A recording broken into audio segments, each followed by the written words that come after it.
Fred. The board has not taken any disciplinary action as of yet. That's true. Everybody is here thinking that they have. The press has said that they have not. The only thing that's happened is an employee has been placed on paid administrative leave, which is the right of the employer to do because the employer can designate an employee to do whatever they tell them to do. It's lawful. So no disciplinary action is taken. There's a whole process for that, and that process is just in the beginning phases. So I wanted to clear that up. Maybe that would answer some questions. Obviously, these are personnel issues. We can't respond to anything over a pending investigation, and that's really about all we can comment. Now, the Open Meeting Act provides that there is public discussion available in every meeting, and we have that on the agenda, and each individual, by our rule, is permitted 3 minutes. We are asking that we don't have anything repetitive. What I've discussed with the board, and they seem to be in agreement, is that if anybody does wish to speak, they will be limited to 3 minutes, and we will limit them to 10 speakers. So at this time, on behalf of the president, we ask if there is any public comment. Yes. Hi, do I need to go anywhere particular for y'all, or is it? That's a good idea. That you run to it. Oh, I'm sorry. Yeah. Okay. Hi, everybody. My name is Vicki Polito. I live at 25242 Blakely Drive, and I'm sorry, it was Mr. Gilbert. Yes. I don't mean to be rude, but boy, you ought to be afraid of these things because you are not great with them.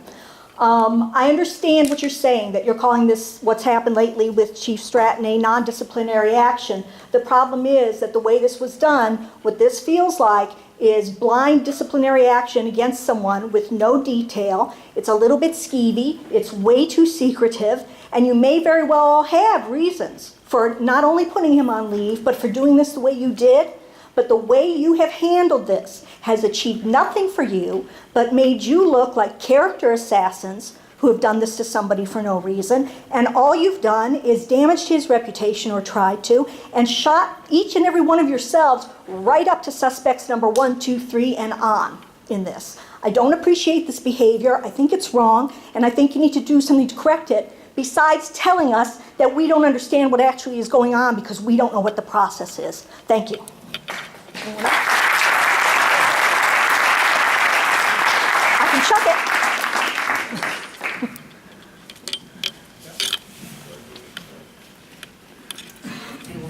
I don't want to be the first, but the only thing is I wanted to say about John, every time, I represent the food pantry, Interfaith Food Pantry in Plainfield. And when we got to the new facility on Lockport Street, by Vulcan, Ozinga, the place was a mess. And I didn't know who to turn to, it was really bad. And so we called John, and John came out with the truck, we hosed the whole place down. And there's been a number of times when I needed something, and he was always there for our food pantry. And we're all volunteers over there, nobody's getting a penny. And when I needed something, he was there, and I just wanted to start it out that way. Thank you.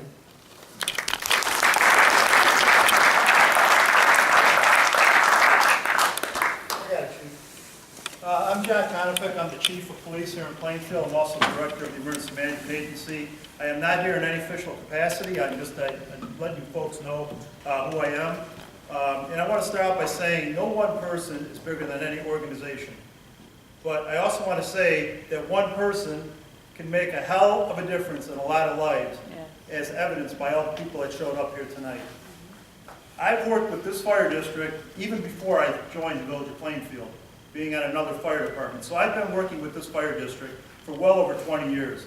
I've worked with Chief Eichelberg, or wherever he may be right now, Chief Moores, Chief Riddle over the last couple of years. In another capacity, I worked with him longer than that. But I've also worked with Chief Stratton.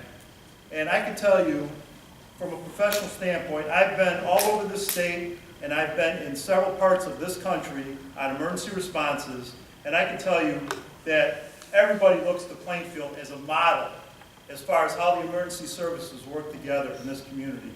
emergency management, police, fire, and even non-emergency services such as public works and things like that. And I can tell you, it's in no small part because of what that man has done for this fire district and this community.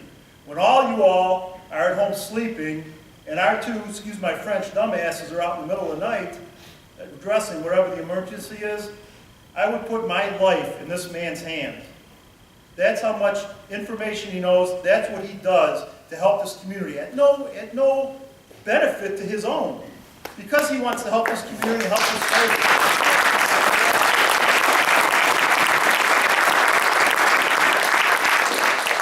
And I'm not going to get into your proceedings because, frankly, I don't understand them. But I think you have at least a moral obligation to tell the man what exactly you're looking at him for.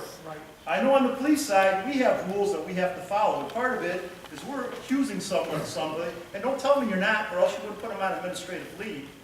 You have to tell that officer what you're accusing him of. And basically, you've paid this man for a week vacation. He's a deputy chief, and he's been at home collecting full pay. How is that benefiting the district at all? How is that benefiting the district? The last thing I want to say is, you will not, anywhere in this state or anywhere in this country, you will not find a man with more knowledge, more expertise in so many things in the fire service than that man sitting back there in the black shirt that is a little bit uglier than I am, but I'll tell you what, that man right there, I would trust my life in his hands. Amen. That's all I got to say.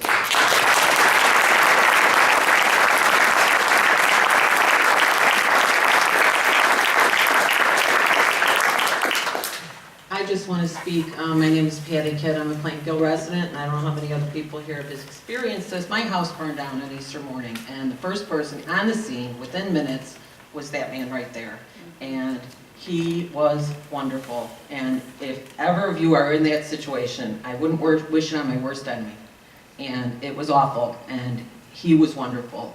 And that is the man you want showing up. And this would never be tolerated in a business environment or anything else. That's the right. way you guys have handled this. It's just wrong. And I just wanted to stand up here and say, you know, you couldn't wish for someone better in charge. And that's what you would want showing up at 4 o'clock in the morning when your house is burning down. So, thank you.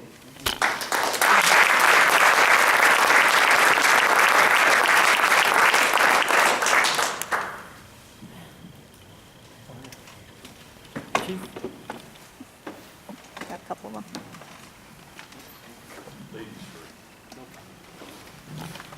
My name is Cassandra Krasuski, and Chief Stratton has been there for the entire district. Shows morale, duty, pride, tradition. He's the only chief that I know that can walk around and know every single guy's name, all their wives' names, all their children's names. He's been there for us in hard times. I remember him showing up one year when we weren't going to have a Christmas for our kids, and was there, not only as chief, but as a brother, as a member of our community, and I think it's completely unfair what has happened.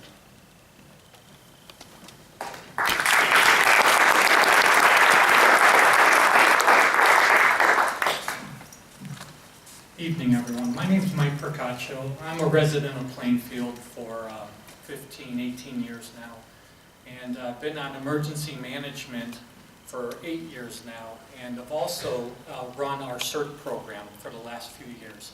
And the difference here is I don't need to speak much about Deputy Chief Stratton, but he was the first person that opened up his arms. He gave his time to help train residents that were going through this CERT program. He lends an ear to us as well. And from just a program capacity, this building has been utilized for that program. Chief Eichelberger's added on with that, and I thank him. When the county last April came here and used the facilities for this CERT program. And so we teach disaster what to do for everyday residents when that emergency hits. And Chief Stratton's been an advocate and been a friend of that program the entire time. So also I want to denote that every time I read in the Enterprise and the local patch, etc., he's the one that's name is stamped into those articles. So that means he's always on scene for you guys. Thank you.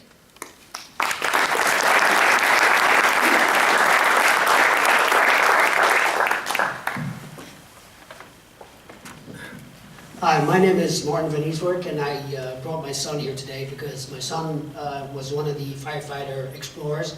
And I just want to say that Mr. Stratton has been an incredible mentor to my son and has bent over backwards to help prepare him for a career in firefighting. If it wasn't for Mr. Stratton, who knows what my son would have turned out to be. So thank you. Thank you very much.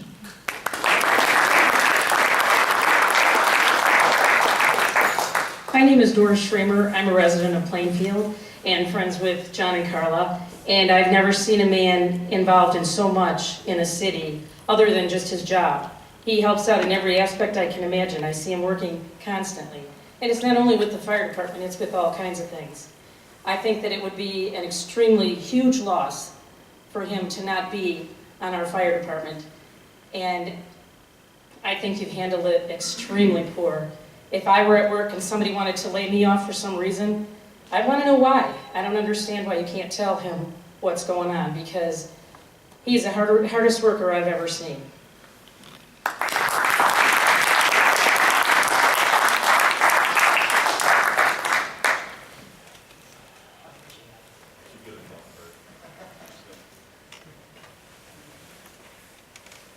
Good evening, my name is Tom Paul. I am a resident of this town. I was on this fire department, excuse me. And I probably have known John, Chief Stratton, longer than probably most people here. I actually was on a committee that helped hire him in Romeoville 20 years ago. And I can truly say that in my career, I've been in the fire service on 3 different departments, never as a full-time firefighter. I have a whole different career in the corporate world. But I've been blessed to be able to be on Romeoville and Clarendon Heights. And the reason I was on Plainfield, I thought I retired from the fire service when I left Romeoville, but John taught me to come in here. It was a great experience. There's nobody, and I'm not just talking about the character of the man. I've never met anybody, I've met a lot in the fire service, that has a heart like this man has for the fire service. You've talked about him, his knowledge, that is true. But I'll tell you what, the dedication. Here's a man who, and I know some personal stories, I'm sure a lot of you don't. He was working a fire call. I believe his own grandmother or grandfather was being buried, and he couldn't even make it to that because he was so dedicated to the town that he worked for prior to Plainfield. And I just wanted to say that, again, the man's, his dedication, it's inspiring to me, and it makes me feel confident to be here in town, living in a town that we've got firefighters like John that cares so much about the community to put his own personal issues and his own family he put this town in front all the time. I just want to say that. Also, I think it's real important to get out and vote this election coming up. One of the reasons I'm running for trustee is because I love this town and I love being on this department. I wish I could have still been on because of personal issues with my own parents who had gotten ill. I became their primary caregiver. I had to leave the department, but I still love the fire service just like John does. And again, I could talk from experience. He's a great guy. Thanks.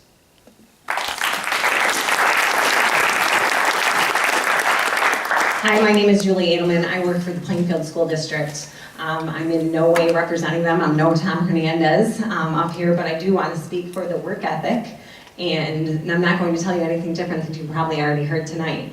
But I work for a district that has about 30 buildings. We're the third biggest district in the state of Illinois. The impact he's made on the students with prevention programs through Operation Prom, Road to Reality, his ability to help me coordinate those programs without John would not happen. Others did not step up and coordinate with coroner's offices, with other fire departments, with other judges, with the magnitude of resources that come out because of John's networking. And that didn't happen overnight, and I do not believe it should be torn down overnight. And that's why I'm here to speak to that. In addition to the prevention programs, John has worked with the 4 high schools and the middle schools in our district for lockdown drills. We put new procedures into place. He has been instrumental in making sure that we keep our students safe. And again, that's not just something he had to do. It was something that he answered the smallest questions to, the quickest text to. So I wanted to speak to that tonight, the prevention programs and his ability to keep 30 schools safe. He's been instrumental in doing that.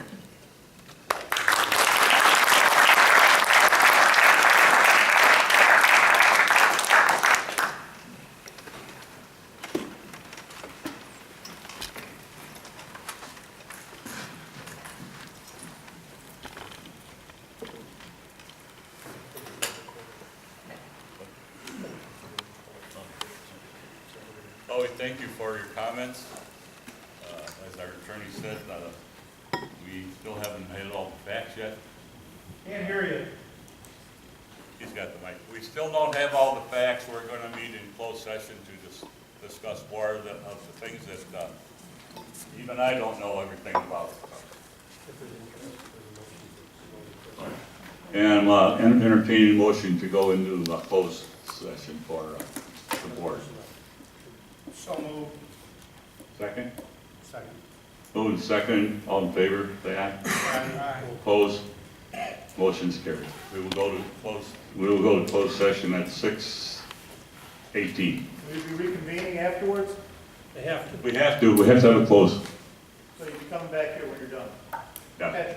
We don't know how long it's going to take, so, but you're welcome to stay. You're welcome to stay. Answer to the personnel issue at hand? What was that? Will there be an answer to the personnel issue at hand? If we have some by then, we will.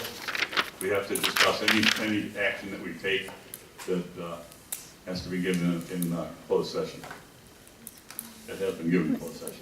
I think what she means is there was an item 5 on the agenda that made it appear like there might be further discussion before close, but there's not then, is what you're saying.